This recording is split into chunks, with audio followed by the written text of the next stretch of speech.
Well, evening everybody, we are at the end of the ride. I can't believe that we managed it, but somehow we did, all the way from Land's End to... You did. I had a day off. You had a day off, but for good reason. Yeah. Okay. And that was a curveball that came right in the middle of the ride. But we have managed it. We got from one end of the country to the other in honour and memory of Julia, and that's really, really significant, and just delighted to have been able to do it. Stuart, what was your favourite thing in the whole ride? What stands out as a kind of a highlight from the whole thing? The highlight for me was just the send-off that we got in Perth on Saturday morning. The folk that came out early on a Saturday morning was a bit... I brought a lump to my throat as I came through and round onto the North Inch, and thank you so much to everybody that cycled part of the way or all of the way. Indebted to people that have joined us for a little bit of our journey, one day of the journey, or indeed 3 days of the journey, as Dave and Neville have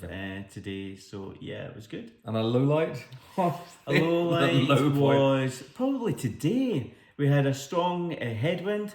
And the weather was a bit iffy, but not as bad as forecast. And in fact, that's been the story of our 13 days of cycling, as the forecast at times has looked truly horrific.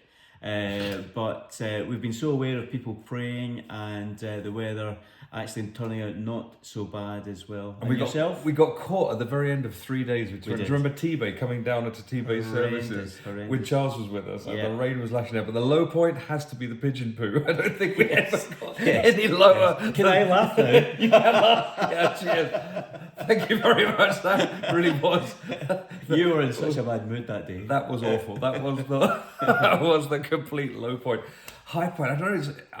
I love the variety of the country that we've seen. You know, sort of beautiful harbours, and then sort of rolling valleys, and then great mountains, and then cycling the length of Scotland with the great mountains. It's just been phenomenal, as well as all the people that we've sort of seen and cycled with along the way, and the total tonight. The total, truly amazing. Thank you so much to everybody. We have gone over 25,000. I think as we are talking to you, it was £25,250, which is way more than we ever dreamed of. Apparently my mum thought we would get there, so well done to Maureen. And other things, we hope we've got the message out about paddleboard safety. Remember, ankle leashes do not wear on moving water.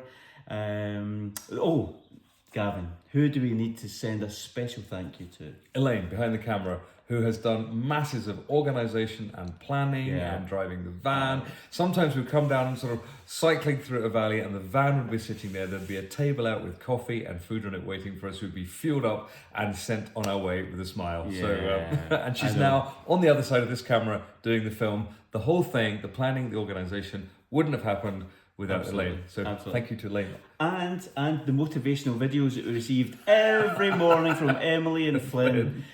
We had to get translators in. It was broad Northern Irish. Even broad for me, having been married to somebody from Northern Ireland for all these years.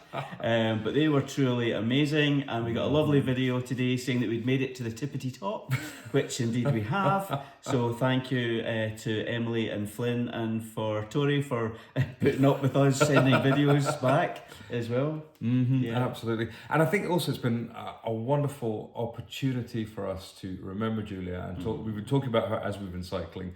We've been remembering her and everything that she stood for, not just in terms of Vine Trust, but in terms of who she was and her faith and her life and everything that she was about, and seeking to honour her and honour her memory and what we most firmly believe in, which is that Jesus rose from the dead, and we believe in the resurrection of the dead and eternal life and hope in eternity, but also friendship and fellowship and standing together in this life here, despite everything that goes wrong in this life, and sort of celebrating and remembering that as we've pedalled day after day without falling out.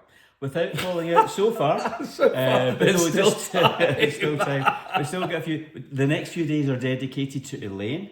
She wants to do some Monroes, so poor Gavin and I will put up with the chafing and chafe our way up the hills. So remember us in that. At least there's no saddle to sit on. No saddle on it. I think I'll still be sore. But no, going back to what you said, really, what we hope is just a little flavour for those of you who didn't ever meet Julia, just a flavour of her faithfulness and kindness, and how she loved Jesus. It's not about religion. It's about a relationship and a daily walk with Him through prayer, through reading the Bible. And just how that gives us a foundation and a rock, gives an identity. So many people struggle nowadays with identity, but when you have that in something that is eternal, you can't take it away, and you can't take it away from Julia, and you can't take it away from us. So if it's something that you want to talk more with either of us, happy to do so. But for now, I think that's pretty much everything. Anything more to add? Need to decide where we're going to cycle next. Oh dear, yeah, thank you. You're on your own. Thanks. Bye, everybody.